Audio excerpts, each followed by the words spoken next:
మనతో బీఆర్ఎస్ నాయకులు జయసింహ గారు అయితే ఉన్నారు. మాట్లాడించే ప్రయత్నం చేద్దాం. అన్న నమస్తే. మీ అధినేత కేసీఆర్ గారిని ఈ రోజు విచారిస్తున్న పరిస్థితి కనబడతా ఉంది. అక్కడ విచారణ కొనసాగుతుందో లేదో బయట కొన్ని కథనాలు కూడా ఈ అరెస్టుకు సిద్ధమైపోయింది, అరెస్టుకు రంగం సిద్ధమైపోయింది అన్నట్టుగా కూడా వార్తలు ప్రచురిస్తా ఉన్నాయి. ఎట్లా చూస్తా ఉన్నారు? అసలు కొంత ఉద్రిక్త వాతావరణం కూడా నెలకొంది. ఎట్లా చూస్తారు? పాపం రేవంత్ రెడ్డి గారికి ఎవరు సలహాలు ఇస్తారో తెలియదు కానీ ప్రతి ఒక్క ప్రయత్నం కూడా ఆయన విఫలం అవుతూనే ఉంది. ఈ రోజు కేసీఆర్ గారు ఒక శిఖరం లాంటి వ్యక్తి. మరి 20 సంవత్సరాల పాటు ఉద్యమాన్ని సాగించి ఏదైతే 60 ఏండ్ల తెలంగాణ ప్రజల కళ ఏదైతే ఉందో దాన్ని సాకారం చేసిన మహానుభావుడు, గొప్ప వ్యక్తి. అదే కాకుండా తెలంగాణ ప్రజలు కూడా ఎంతో దైవంగా ఆదరించే కేసీఆర్ గారిని ఈరోజు ఈ చిల్లర మల్లర కేసులు, అది కూడా కేవలం ఒక పైశాచిక ఆనందం పొందాలనే దృష్టితో ఈరోజు కాంగ్రెస్ ప్రభుత్వం కేసీఆర్ గారికి ఈ సిట్ను ఏర్పాటు చేసేసి ఈ పిచ్చి ప్రయత్నాలు, ఈ నోటీసులు ఇచ్చి ఆయనని ఇబ్బంది పెట్టే ప్రయత్నాలు చేస్తుంది. ఇది తెలంగాణ సమాజం అంతా కూడా ఈ చర్యలను చూసి అసహించుకుంటుంది. ఈరోజు కేసీఆర్ గారు బయటికి వస్తే మొత్తం తెలంగాణ ఏ విధంగా మరి రగులుతుందో మనం చూస్తున్నాం. అంటే ఆయన మీద ఎవరైనా ఇలా పిచ్చి మరకలు, పిచ్చి చేష్టలు చేసి ఆయనను ఇబ్బంది పెట్టే ప్రయత్నాలు చేస్తే తెలంగాణ ప్రజలు ఊరుకునే ప్రసక్తి లేదు. కేసీఆర్ గారు తెలంగాణ రాష్ట్ర సాధించిన తర్వాత 10 సంవత్సరాలు ముఖ్యమంత్రిగా ఈరోజు తెలంగాణ ప్రగతిని మొత్తం భారతదేశంలోనే ఒక అగ్రస్థానంలో ఉంచిండు.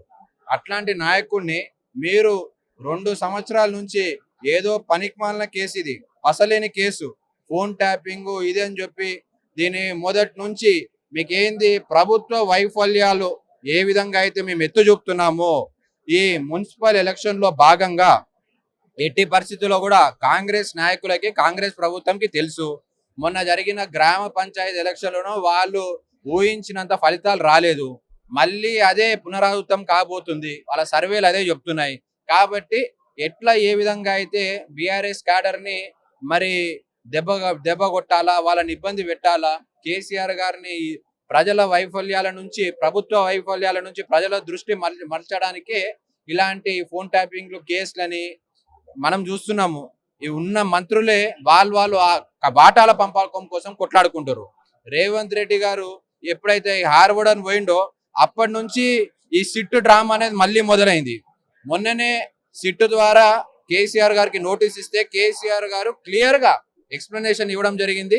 నేను మున్సిపల్ ఎలక్షన్ లో భాగంగా ఈ రోజు అటెండ్ కాలేను. మీరు ఏ సమయంలో అయినా కానీ నాకు మీరు ఎర్రవెల్లికి వచ్చి మీరు నోటీస్ ఇష్యూ చేయవచ్చు. నా దగ్గర ఎటువంటి స్టేట్మెంట్ రికార్డ్ చేయాలన్నా కానీ మీరు రికార్డ్ చేయవచ్చు. ఎర్రవల్లిలో నేను ఉంటాను, అక్కడ రావచ్చు అన్నారు అని అంత క్లియర్ గా ఇచ్చిన తర్వాత మళ్ళీ నెక్స్ట్ డేనే రాత్రి ఎవరు అతికించారో తెలియదు కానీ ఖాళీగా 9 గంటలకు బంద్ ఉన్న గోడకు పోయేసి మరి ఈ నోటీసులు అంటించడం. అంటే వీళ్ళు ఒక పిచ్చి ఆనందం. కేవలం కేసీఆర్ గారిని ఇబ్బంది పెడితే మేము సంతోషపడతాం.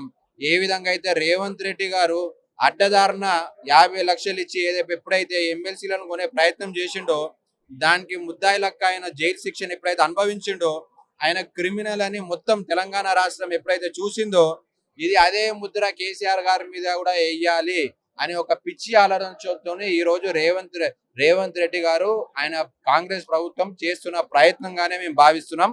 ఇది మొత్తం ఇంకా మా క్యాడర్ కి, మా నాయకులకు అందరు కూడా ఎంత బంతిని ఎట్లయితే మీరు వచ్చే ప్రయత్నం చేస్తే ఎంత గట్టిగా లేస్తుందో అదే విధంగా కూడా మేము సరైన సమయంలో ఎట్టి పరిస్థితుల్లో మేము తెలంగాణ ప్రజలను బుద్ధి చెప్తారు. బుద్ధి చెప్పి ఏం చేయాలో మీరే చూస్తారు. రానున్న రోజుల్లో ఈ మున్సిపల్ ఎలక్షన్స్ లో కూడా ఎట్టి పరిస్థితుల్లో ప్రజలు బీఆర్ఎస్ వైపే ఉంటారని గట్టి ధీమాను మేము వ్యక్తం చేస్తున్నాం.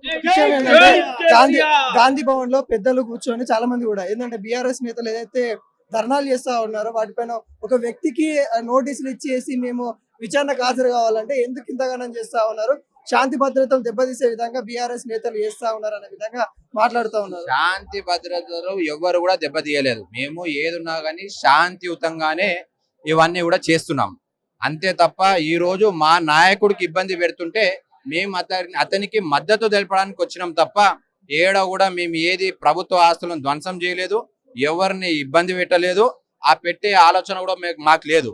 ఫస్ట్ ఆఫ్ ఆల్ మీరు ఏదైతే నోటీసులు ఇచ్చిండ్రో అదే ఇల్లీగల్ పద్ధతిలో నోటీసులు ఇవ్వడం జరిగింది. అయినప్పటికీ మేము చట్టాల మీద మాకు గౌరవం ఉంది కాబట్టి ఒక బాధ్యతాయుతమైన ఒక సిటిజన్ లెక్క కేసీఆర్ గారు ఈ రోజు ఇన్వెస్టిగేషన్ కి సహకరించడానికే ఇక్కడ రావడం జరిగిందని క్లియర్ గా చెప్పిండ్రు. వాళ్ళ పైశాచిక ఆనందం నందినగర్ లోనే మేము ఇస్తాము, మీరు అక్కడనే విచారణకు రావాలంటే సరే నేను అక్కడికే విచారణకు వస్తా అని ఆయన సహకరించడం జరిగింది. ఆల్రెడీ నందినగర్ కూడా చేరుకున్నారు.